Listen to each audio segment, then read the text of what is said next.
What a party! Mr. and Mrs. Wilson invited all their friends and neighbors to a party last night.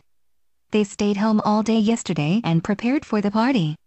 In the morning the Wilsons worked outside. Their daughter, Margaret, cleaned the yard. Their son, Bob, painted the fence. Mrs. Wilson planted flowers in the garden, and Mr. Wilson fixed their broken front steps. In the afternoon the Wilsons worked inside the house. Margaret washed the floors and vacuumed the living room carpet. Bob dusted the furniture and cleaned the basement. Mr. and Mrs. Wilson stayed in the kitchen all afternoon.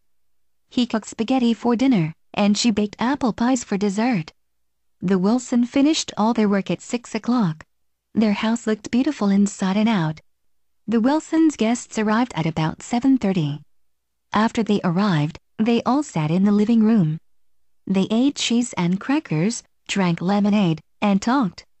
Some people talked about their children. Other people talked about the weather. And everybody talked about how beautiful the Wilsons' house looked inside and out. The Wilsons served dinner in the dining room at 9 o'clock. Everybody enjoyed the meal very much. They liked Mr. Wilson's spaghetti and they loved Mrs. Wilson's apple pie. In fact, everybody asked for seconds. After dinner everybody sat in the living room again. First, Bob Wilson played the piano and his sister, Margaret, sang. Then, Mr. and Mrs. Wilson showed a video of their trip to Hawaii. After that, they turned on the music and everybody danced.